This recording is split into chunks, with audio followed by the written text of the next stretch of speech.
kwambu yo defender ngangweli ndeka ngokolotya ngangweli nganse kanze nato ngamba njagala tukira ku nsonga nti nkwagala period nyange sembere nkuwe nyofu alawulire sanyi naye gwe cyana kiwola nze nemmala nkukwata bwe paba nenkutukako nze nenjikwata nogipapaba andi kati obuzibu abo sibafuna abo babwe paba yene kakutanda ngogwa mu kiti kya bwe paba nobokinako bukinyi best friend wo yogolaba mugira mutija omwesibyeko naye kalikwata ku simithi olibawulira kona sigosimira nero nzidde mu vibe ya buyimba bwoka enyimba enkadde actually nziwuliriza nnyo naye buli lwawuliriza ennyimba zakati naziri otegeera nti tetulina lugendo twava ku mulamwa atulinamu ezirinamu olugendo eziriwa masavu ate ngagosha entono like zentono nkuwe bayirando yali mu nfo nachi be my lover yani ono alwa Olexi ndikugambako kutya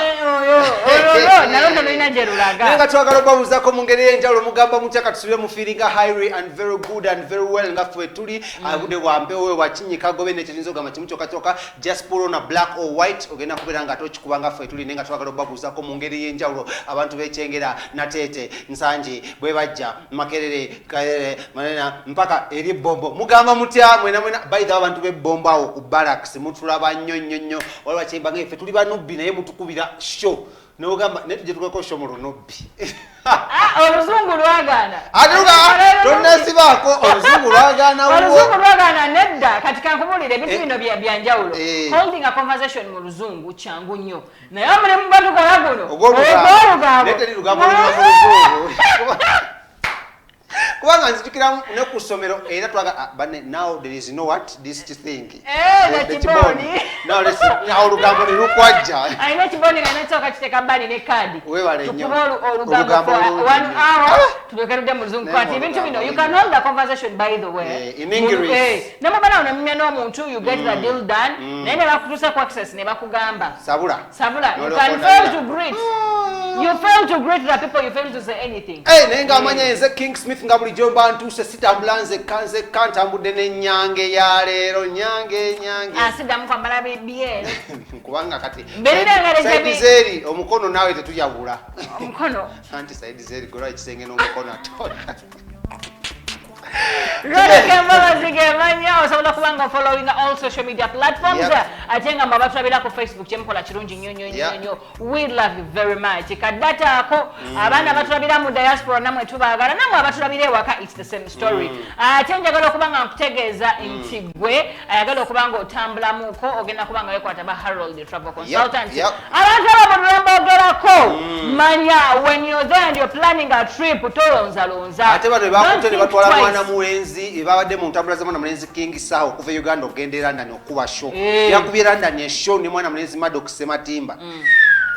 tuve ku bano abayina mu kale nyimba z'oluzungu ngani tubaveeko ngani azawi navyo nazo bayine z'oluzungu namba abantu abali mu luzungu nga bayimbira ddala luzungu navyo kati abo tusoke tubaveeko twogere ku bayimbano bano nsuddeyo akagambo kamu bibiri ebyoluzungu mu luyimba babagenda eyo nakuba ka kirabu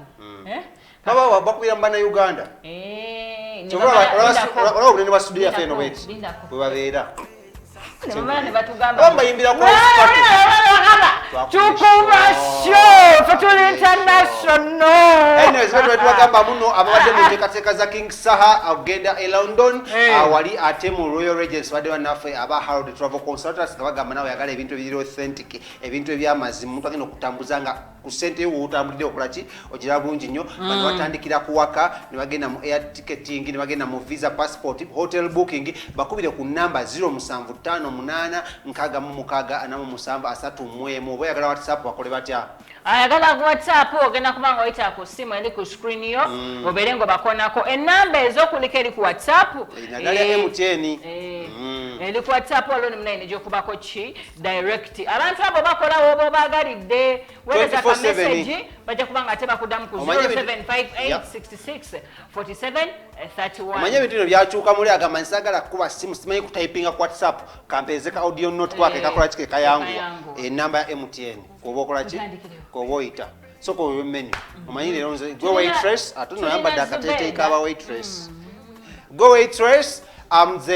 nzaze mu hotel okulya tulinawo anti kati tuli mu wiki y'abakyala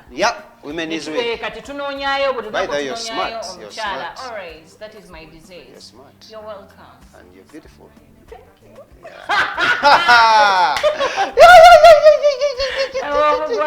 nakugambye ebintu byokupanga bikujja ku mulamwa tulina Zubeda tulinawawo neno mami waffe Chance Nalubega Kayondo anti bamulembe gwe gumu oli mukulukoko kyesigamba omulembe nti ogwokuzaalibwa ogwa industry penetration nera wakuba byoli byaganira ddala anedda yakyuka yalokoka ne waba yalokoka sera nantu mweyenga tukyamulaba tisimulokole munange tulinawo ne mami Chance Nalubega owengabi munange bulijjo sagala omukyala oyo omukyala wasanyu nnyo naye bwe twadde tukola interview naye tonzikiriza kulondako tulina ne Green Daddy oyo wambere wantwala nkutwale engeri gye tuli mu wiiki y'abakyala tusooke ne Zubeda sabula munaye nga tunoonya ku byantalo naye gulidde erinnya okubanga takangibwa ekituufu tatiisibwa tamanyiirwa okitegeera ate tawabulwa bw'oba yagala omuwabula mutuukirire mu ki jajjange yaŋŋamba kyentegeeza okuwabulwa kuno okwokuvaayo n'otandika Zubeda wandikoze boti ololo ebyo ebya social media mutuukirire mu ate mbasiba mulaba mu buntu tebusobola gaana basirebu nga okujjako nga toyagadde Zubeda agamba ki omukyala oyo yeegulidde erinnya okubanga naye mu Nakatemba tegeera kati ne tumunoonyako ne tugamba Zube come here talk about women Shamim Mayanja tuli mu wiiki y'abakyala what is your take olowooza ki this is what I quoted this is what I loved most about what she told me yagambye gye buva ne gye bugenda omukyala asigala muki omusajja asigala muki mwami era abakazi sente z'abasajja zituwoomera ki ne bw'oba ng'olina enzizo sente y'omusajja yakola ki egenda wanga nagamba okumanya omusajja asigala musajja ne bw'oba nga gwe wasasudde omukolo gwo n'okuteekamu ssente nga bwe yakola ku bugwe mbuuziza bubuuza munange emirala ku social media kale tugende kalwaki talina bulinnya lya bbaawe omanyi ki yogera amanya ga Shamim Mayanja bawe bamuyitaani kundaga muntu ye kuliko ki bawe bamuyitaani togenda wala bawe bamuyitaani munange omukyala oyo ategezezza abakyala mwenna tomugenda kwenkanankana n'abasajja ne bwe buli baddi ne bwobanga gwatadde sente kyagezaako okugamba emmese ne bwegejja etya ebeera ya kapa webale nnyo takomyeko twogedde naye ebintu bingi ku basajja omusajja najja n'atandika okudictating how to live okitegeera nti nkusanze road oli mu bya TV tuula waka I'll provide n'ayogera engeri gyekikola gye kitambula musagala mbere nga njogera bingi ndawo katono mu wiiki y'abakyala eno njagala osaba abakyala mulekerawo okulwisaawo ennyo abasajja ebintu ebyekisusu ebyo mumwatandisa bye mukola akola ebyo ne muteeka ku waiting n'olwisa omusajja ojja genda okudda omugamba nti Smith wagwani nga Smith yakola ki yagenda ddewa looda naddala mu abawala abali mu corporate road abeyambaza abaza buno obudresi buno mulina olugezigezi lw'okulindisa abasajja you wait first deliver KFC first deliver Javas first put airtime buy bangalo buy kawundo that nonsense should stop mweno wiki y'abakyala the moment you enter marriage ebintu ebimu bwe batabikoledde during offside you forget it won't happen n'omusajja mugambire nkwagala kale ngulira kawundo mbere nga ntimanyi nti nobeera ali ku pending noteka omusajja bendi oyo nonsense akome mweno wiki y'abakyala nga tonamugamba nti oba omwagala show me you love me chase after me sprinkle katugende wa Shamim Mayanja wa that no stop tukoyo tulindisa mukitegedde Mimanja ge manya gange abasinga bampita Zubeda byantalo ndi mchala mzadde ndi mchala mufombo ndi mchala mukozi ndi munnamawulire professionally ndi munnakatemba by talent. Ekyobufumbawo wenyini emabegako twavayo ng'obufumbo bukubiddwamu ebituli abaabikubamu baamala ne babisabika.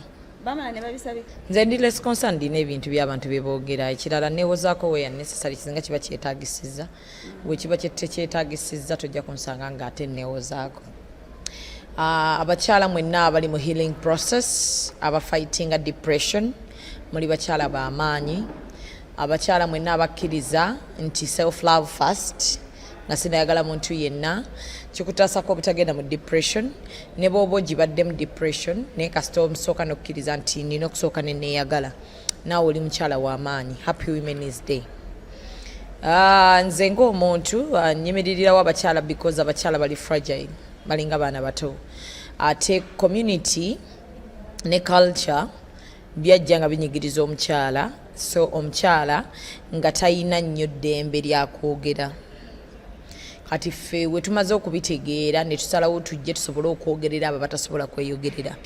Tutuuse mu mulembe gw'omwenkanonkano nga hard labor tumukolera ddala abakyala bakola hard labor ne bw'oli wasa omusajja alisigala musajja. Mu butonde omukyala yatondebwa nga kimuli bakifukirira bufukirizi. Mu butonde omukyala ali fragile ne bw'ayagala atya okufuuka omusajja talifuuka. Ne bano boolaba abo abeekyusa n'akola biki abeera omusajja talibeera. Mukama yakikola ng'omukyala mukyala n'omusajja nga musajja. Bingi nnyo abasajja bye bakola bitutasobola nga tolifuuka musajja.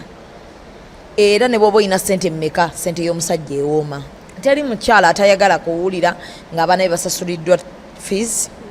ennyumba nsasule, bamuzimbidde amaka, bamwanjudde. Ne mu buwangwa ne mu ddiini towulirangayo nti nno ne baba nga omukazi yataddemu ssente mu kwanjulwa oba mu mbaga era ojja kuwulira nga bagamba omusajja bawaagundi.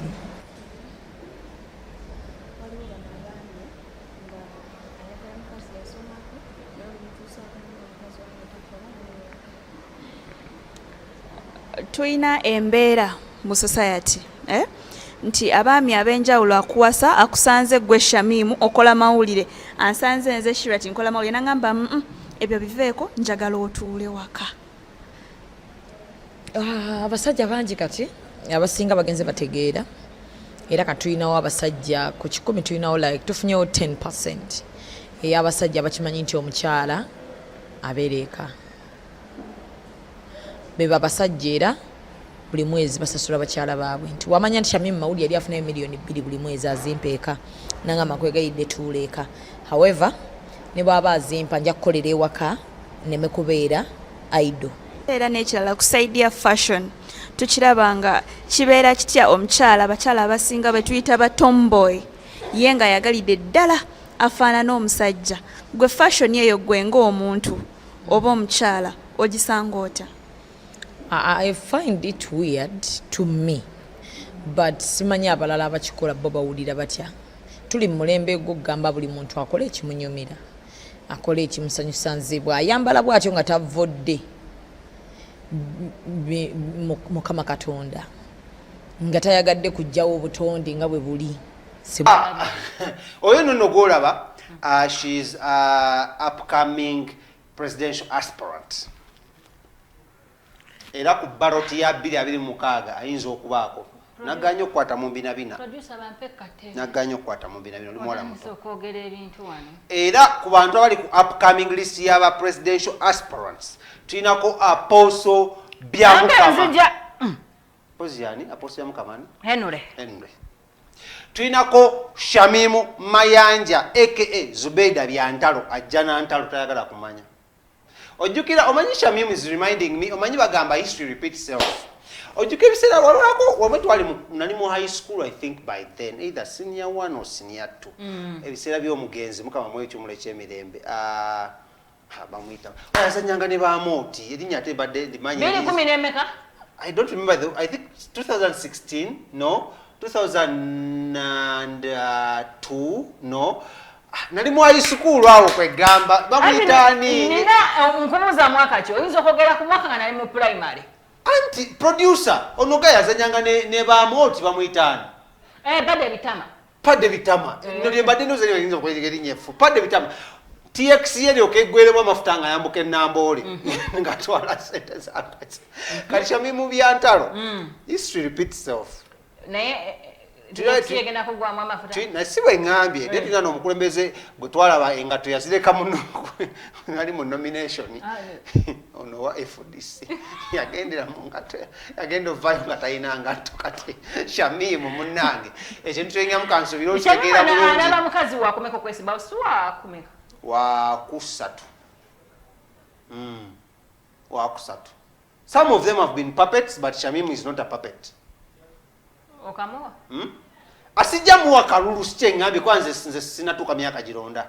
abalaba gemazima kyali kito look at me I'm still young tujja kulonda tujja kwogera actually ku politics oba kubira muntu bululu nagenda kujja naye nga tujja kulonda nze sinatuuka myaka gironda tujja kulonda tajjukira omuntu golonda abeera wa ku mutima nga bonoogamba eddiini eri wakati wonani katonda by the way eri abasiraamu bannaffe mwenna twagala obbayozayoza buli nnaku mbale bagamba Juma Karim Ramadan Ramadan Karim so Ramadan Karim twagala tugenda Juma Karim eba Friday wetuva mu Women's Week bwetuti tugenda kuba awo tugenda beera mu Easter nga bo bali mu kisiibo nga tuyingira ekisiibo bagenda kulya Easter naffe nga tuli mu kisiibo kati bo bajja tuyita ku yindi kati fere tusobola bayita kuba tubajja kuba that is the only problem asiraamu mwenna twagala obbaagaliza tadde mu kigambo Juma Ramadan Karim naye nga tuvuddewo